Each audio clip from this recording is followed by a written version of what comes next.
Hello दोस्तों, welcome to my YouTube channel. आज अमेरिकी स्वतंत्रता संग्राम पढ़ने वाले हैं, तो शुरू करते हैं। 1492 ईस्वी में प्रसिद्ध जिनेवा निवासी क्रिस्टोफर कोलंबस ने अमेरिका को पता लगाया। इस नए संसार के विश्व नक्शे पर आ जाने पर यूरोपीय राष्ट्रों स्पेन, फ्रांस और इंग्लैंड ने अपने वाणिज्य व्यापार बढ़ाने और प्रचुर धन इकट्ठा करने के उद्देश्य से यहाँ अपने अपने उपनिवेश कायम करके अमेरिका का जमकर आर्थिक शोषण करना शुरू कर दिया। अमेरिका के मूल निवासी रेड इंडियन थे। अमेरिका का नाम इटालियन नाविक अमेरिगो वेसुपुसी के नाम पर पड़ा था। उत्तरी अमेरिका में इंग्लैंड के उपनिवेश की संख्या 13 थी और उनकी आबादी प्रायः 20 लाख थी। अमेरिका में ब्रिटेन औपनिवेशिक साम्राज्य की नींव सम्राट जेम्स प्रथम के शासनकाल में पड़ी थी। अमेरिकी स्वतंत्रता के युद्ध का तृतीय आरंभ इंग्लैंड के राजा जॉर्ज तृतीय के शासनकाल में हुआ। प्रारंभ में वाणिज्य व्यापार करने आए यूरोपीय लोगों ने अपनी अपनी सरकारों की आर्थिक सहायता की, पर जब उनकी स्थिति अमेरिका के लोगों के बीच मजबूत हो गई तो उन्होंने विद्रोह करना शुरू कर दिया। अमेरिकी मूल लोग स्वभाव से प्रजातांत्रिक थे, जिसका प्रभाव यूरोपियन पर भी पड़ा जो यहाँ के निवासी हो चले थे। अमेरिका के उपनिवेशों पर इंग्लैंड के राजा जॉर्ज तृतीय के शासनकाल में कुछ अनुचित कर लगाए जाने पर अमेरिका में स्वतंत्रता संग्राम छिड़ गया। इंग्लैंड के 13 उपनिवेशों में भी अमेरिका वासियों के पक्ष में इस स्वतंत्रता संग्राम में हिस्सा ले लिया। बोस्टन चाय दुर्घटना के कारण अमेरिका असंतोष ने धधकती हुई ज्वाला का रूप धारण कर लिया। बोस्टन टी पार्टी अमेरिकी स्वतंत्रता संग्राम के तत्कालीन कारण बन गया था, जो 16 दिसंबर 1713 को घटित हुआ था। अमेरिकी स्वतंत्रता संग्राम में नायक थे जॉर्ज वाशिंगटन। बाद में जॉर्ज वाशिंगटन स्वतंत्र अमेरिका के प्रथम राष्ट्रपति बने। 1767 और 1773 में ब्रिटिश पार्लियामेंट में चाय के व्यापार के संबंध में 2 कानून पारित किए गए। इससे अमेरिका चाय के व्यापार पर ईस्ट इंडिया कंपनी का एकाधिकार हो गया। इंग्लैंड सरकार चाय के व्यापार की उन्नति के लिए मूल्य में कमी हो गई और आयात कम कर दिया गया। इससे अमेरिका लोगों को चाय व्यापार चौपट हो गया, जिस कारण उन्होंने बोस्टन टी पार्टी की घटना को अंजाम देकर विद्रोह का पताका फहरा दिया। बोस्टन टी पार्टी की दुर्घटना 1773 में ईस्ट इंडिया कंपनी के कुछ जहाज बोस्टन बंदरगाह पर पहुंचे थे। बोस्टन के नागरिकों ने जहाज लूट लिया और करीब 342 पेटियां समुद्र में फेंक दिए। इसे ही बोस्टन पार्टी दुर्घटना कहते हैं, जिसमें अमेरिका में क्रांति की ज्वाला धधक गई। सैमुअल एडम्स इस विद्रोह के नायक थे। अमेरिका में इंग्लैंड के 13 उपनिवेश new Hampshire, New York, Connecticut, Pennsylvania, Maryland, Virginia, उत्तरी कैरोलिना, दक्षिणी Carolina, Georgia, Rhode Island, Massachusetts, new Jersey और डिलवेयर था।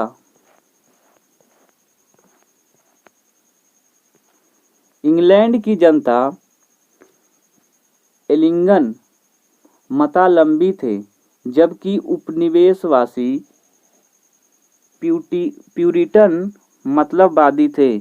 इससे दोनों टकराव होना निश्चित था, जबकि अमेरिका के मूल निवासी दोनों मत से बिल्कुल अलग धार्मिक दृष्टिकोण से थे। फ्रांसीसी और रूसी क्रांतियों ने भी अमेरिका को काफ़ी प्रभावित किया। इंग्लैंड के प्रसिद्ध दार्शनिक जॉन लॉक ने एक पुस्तक जन सरकार पर 2 प्रबंध ने भी अमेरिकनों की क्रांति के लिए उकसाया था। रूसो और वाल्टेयर मॉन्टेस्क्यू जैसे दार्शनिक के क्रांतिकारी विचारों का अमेरिकन जनमानस पर गहरा प्रभाव पड़ा। टॉमस पेन, जेम्स ओटिस इत्यादि अमेरिकन लेखक के राजा दैवी अधिकार के विरुद्ध अपनी आवाज़ बुलंद की। इससे अमेरिका की जनता में जागरण का संचार हुआ। इंग्लैंड की सरकार का अपने उपनिवेशों के प्रति उदासीनता व पक्षपातपूर्ण रवैया ने भी अमेरिका क्रांति का मार्ग प्रशस्त किया। नेविगेशन एक्ट, इस तहत इंग्लैंड सरकार ने यह कानून बना दिया था कि उपनिवेशों और यूरोपीय देशों के बीच ब्रिटिश जहाज़ों से ही माल ले जाया जा सकता है और इन जहाज़ों के चालक भी ब्रिटिश होंगे। इंग्लैंड के वाणिज्य नीति भी अमेरिकन के असंतोष में फैला दिया। ब्रिटिश ने अपने उपनिवेशों के व्यापार पर पूरा अधिकार बनाया हुआ था। चाहकर भी अमेरिकन व्यापारी ऊंचे दामों पर अपने माल दूसरे देशों के व्यापारियों से बेच नहीं सकते थे, बल्कि यह कीमत वे माल उन्हें ब्रिटिश व्यापारियों ही देकर घाटा सहना पड़ता था। इससे अमेरिकनों में असंतोष व्यक्त हुआ। 1734 की घटना एक कानून के द्वारा अमेरिका को गैर ब्रिटिश उपनिवेशों के साथ व्यापार करने की स्वतंत्रता से वंचित कर दिया गया। 1750 में कानून द्वारा उपनिवेशवासियों को लोहे के सामान बनाने के अधिकार से वंचित कर दिया गया। लोहा रहने पर भी वहां लोहे का कारखाना नहीं खुल सका। यह व्यापारिक प्रतिबंधों से अमेरिका उपनिवेशवासियों का व्यापार ठप पड़ गया, अतः वह असंतुष्ट हुए। 1756 से 1763 के बीच अंग्रेजों और फ्रांसीसियों के बीच सप्तवर्षीय युद्ध हुआ, जिसमें फ्रांस पराजित हुआ। फ्रांस को अपनी उपनिवेश कनाडा से विदा लेना पड़ा। अमेरिकी उपनिवेश बड़े बड़े पदों पर ब्रिटिश पदाधिकारियों को नियुक्ति किए जाने और उपनिवेशवासियों को अयोग्य समझे जाने से अमेरिका के लोगों में असंतुष्टि फैल गया। फ्रांस के विरुद्ध अंग्रेजों सैनिक के साथ अमेरिकन सैनिक ने भी मुकाबला किया था। उन्होंने पाया कि अंग्रेजी सैनिक से बेहतर लड़े थे। इससे उनमें आत्मविश्वास भी बढ़ा और स्वतंत्रता प्राप्ति के चाह भी बढ़ी। सप्तवर्षीय युद्ध एक महत्वपूर्ण परिणाम यह हुआ कि उपनिवेशवासियों का एकता की भावना आई। 1763 में इंग्लैंड की पार्लियामेंट में एक कानून पास कर दिया गया, जिसमें उपनिवेशवासी पश्चिम सीमा पार नहीं कर सकते, जबकि बढ़ती आबादी के कारण उपनिवेशों को अतिरिक्त भूमि की आवश्यकता थी। इस कानून ने भी असंतोष को बढ़ा दिया। 1763 में जब अमेरिकी असंतोष चरम पर पहुंच गया, तब ग्रेनविल इंग्लैंड के प्रधानमंत्री बना था। उसने ऐसे कानून बनाए जिसमें अमेरिकी असंतोष की धधकती ज्वाला में घी का काम किया। 1763 में ग्रेनविल की आज्ञा जारी किया कि गवर्नर की अनुमति के बिना कोई भी उपनिवेश आदिवासियों के लिए सुरक्षित जमीन नहीं खरीद सकता। ग्रेनविल नेविगेशन एक्ट को कड़ाई से लागू कर दिया गया। सप्तवर्षीय युद्ध में आर्थिक संकट से फंसे इंग्लैंड के आर्थिक मजबूती देने के लिए ग्रेनविल ने उपनिवेशों को कई अधिकार लाद दिया गया और सख्ती से कारों को वसूली की गई। इससे उपनिवेश भड़क उठे। 1765 में ब्रिटिश पार्लियामेंट में स्टम्प्स एक्ट पारित कर अखबारों और कानूनी कागजात, बंधक संबंधी दस्तावेज और इश्तहारों पर सरकारी टिकट लगाना अनिवार्य कर दिया गया। इस कानून के तीव्र विरोध हुआ और सरकारी कर्मचारियों और गवर्नरों को मूर्तियां बनाकर उनका अपमान किया गया। उनके घरों में आग लगा दी गई। 1765 में न्यूयॉर्क शहर में 9 उपनिवेशों को प्रतिबंधियों का एक सम्मेलन हुआ, जिसे थॉमस एक्ट कांग्रेस कहते हैं। इस सम्मेलन में उपनिवेशवासियों को मौलिक अधिकारों की घोषणा की गई और स्टम्प एक्ट के विरुद्ध आक्रोश प्रकट किया गया। उपनिवेशवासियों के समवेत स्वर की आवाज़ उठाई गई और ब्रिटिश पार्लियामेंट में उनका कोई प्रतिनिधि नहीं है, इसीलिए ब्रिटिश संसद द्वारा निर्मित कानून वैध नहीं होगा। अमेरिकी स्वतंत्रता संग्राम का प्रमुख नारा प्रतिनिधित्व के बिना नहीं किया गया। जेम्स ओटिस नामक वकील ने घोषणा की कि प्रतिनिधित्व के बिना कर लगाना निरंकुशता है। यह नारा स्वतंत्रता संग्राम का आदर्श वाक्य बन गया। गांव कस्बे तक यह नारा गूंजने लगा। स्टम्प एक्ट ने लोगों में नव जागरण पैदा किया। लोग एक एकत्र सूत्र में बंधने लगे और उपनिवेशवासियों ने अंग्रेजी मालों का बहिष्कार करने लगा। तीव्र से प्रतिक्रिया और बढ़ते असंतोष को देख रॉकिंघम मंत्रिमंडल ने 1766 में स्टम्प एक्ट को रद्द कर दिया गया। ग्रेनविल के बाद इंग्लैंड के प्रधानमंत्री रॉकिंघम ने स्टम्प एक्ट तो रद्द कर दिया, पर उसने 1766 में दूसरा एक्ट पारित कर घोषणा किया कि उपनिवेशों पर कर लगाना ब्रिटिश पार्लियामेंट का अधिकार होगा। सख्ती से कर वसूलने के लिए अकेले बोस्टन शहर में 1000 सिपाही तैनात किए गए। अमेरिका के रॉकिंघम के नए आदेश के बाद लड़ाई झगड़े विरोध शुरू हो गए। बोस्टन शहर अमेरिकी स्वतंत्रता संग्राम का केंद्र बन गया।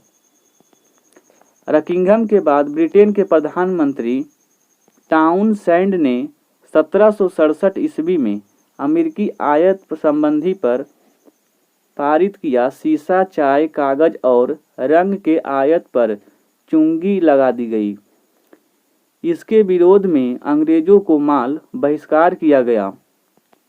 1770 में इंग्लैंड के प्रधानमंत्री लॉर्ड नॉर्थ ने उपनिवेशवासियों को असंतोष को कम करने के लिए सीसा, कागज, रंग पर से कर उठा लिया गया और आयात पर लागू कर दिया गया।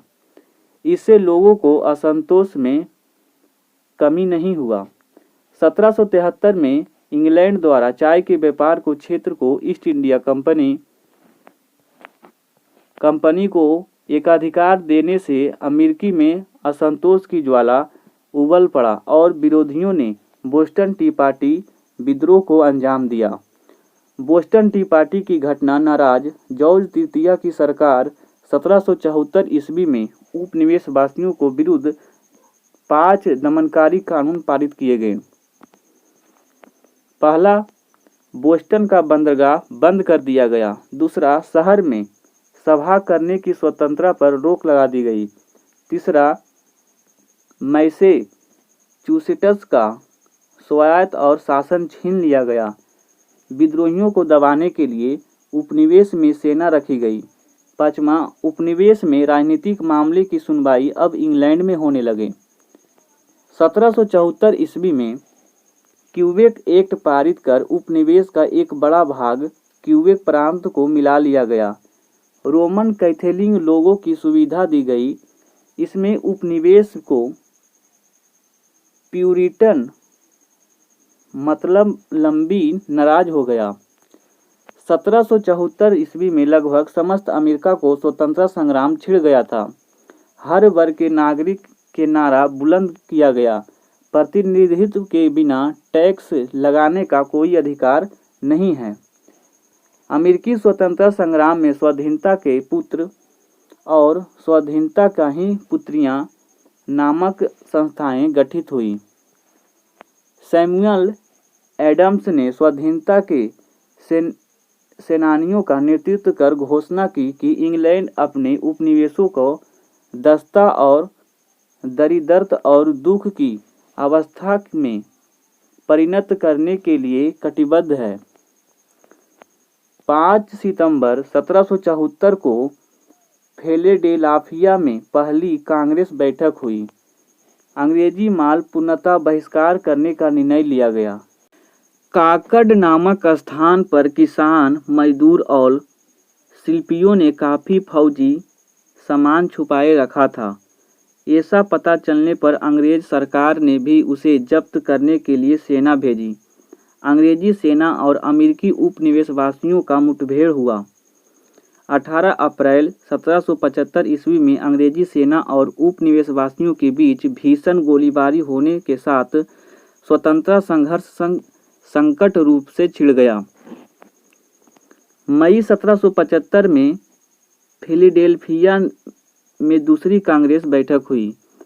इसमें जॉर्ज वाशिंगटन को अमेरिका सेना का प्रधान सेनापति घोषित कर दिया गया। थॉमस जेफरसन ने स्वतंत्रता की घोषणा का मसविदा तैयार किया। 4 जुलाई 1776 को विश्व में घोषणा की गई कि संयुक्त उपनिवेश अमेरिका स्वाधीनता और स्वतंत्र राज्य बन गया है। इसी के साथ युद्ध और तेजी से हो गया। 1777 में सरागोंग का युद्ध में अमेरिकी सेना ने अंग्रेज सिपाहियों को हरा दिया। अमेरिकी स्वतंत्रता संग्राम में फ्रांस और स्पेन और हॉलैंड ने इंग्लैंड के खिलाफ अमेरिका का मदद किया। इंग्लैंड युद्ध क्षेत्र में अकेला था। रूस, डेनमार्क, स्वीडन, नेपल्स और प्रसा, पुर्तगाल, सिसिली आदि देशों ने सक्रिय तटस्थता की घोषणा की। बाध्य होकर ब्रिटिश सेनापति कॉर्नवालिस ने आत्मसमर्पण कर दिया। 1783 ईस्वी में इंग्लैंड में पेरिस के संधि के द्वारा 13 अमेरिकी उपनिवेशों की स्वतंत्रता स्वीकार कर ली। इस प्रकार संयुक्त राज्य अमेरिका एक स्वतंत्र राष्ट्र के रूप में विश्व रंगमंच पर सामने आया। अमेरिका के स्वतंत्रता युद्ध के कारण निरंकुश जॉर्ज तृतीय के व्यक्तिगत शासन का ब्रिटिश में अंत हो गया। इसी के साथ इंग्लैंड में राजा की शक्ति कम हो गई और संसदीय शासन का राह खुल गया। संसद शक्तिशाली हो गया। भारत में भी अमेरिकी स्वतंत्रता संग्राम का प्रभाव पड़ा। इसमें भी अंग्रेज और फ्रांसीसियों में युद्ध छिड़ गया। युद्ध में फ्रांसीसी पराजित हुए और उनकी शक्ति नष्ट हो गई। इसमें भारत में अंग्रेजी साम्राज्य का विस्तार करने में सहायता मिली। अमेरिकी क्रांति में राजा दैवी अधिकार को चुनौती दी गई और कुलीनतंत्र का अंत कर दिया गया।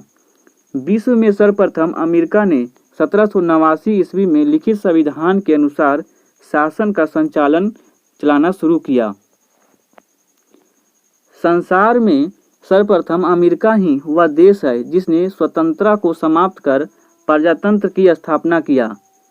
विश्व में अमेरिका ही प्रथम देश था जिसने राज्य के चर्चा का संबंध तोड़ दिया और धर्म को मनुष्य के निजी मामले के रूप में समर्पित किया। अमेरिका क्रांति साम्राज्यवाद की नींव हिला दी गई, जिसके परिणाम स्वरूप अन्य उपनिवेशवासियों भी समाजवाद के विरुद्ध क्रांति हुआ। अमेरिकी क्रांति ने यूरोप के लोगों को एकतंत्रीय राज और समष्टि अवशेष की समाप्ति के लिए प्रोत्साहित किया। अमेरिका के आधुनिक गणतंत्र की जननी कहा जाता है। सर्वप्रथम अमेरिका में ही धर्मनिरपेक्ष राज्य की स्थापना हुआ। 1789 ईस्वी में जॉर्ज वाशिंगटन संयुक्त राष्ट्र अमेरिका के प्रथम राष्ट्रपति नियुक्त किए गए। 1808 ईस्वी में अमेरिका में दासों के आयात को अवैध घोषित किया गया। संयुक्त राष्ट्र अमेरिका का संविधान विश्व के सबसे छोटा संविधान है। संयुक्त राष्ट्र अमेरिका में सर्वाधिक शक्तिशाली संघीय शासन की स्थापना की गई।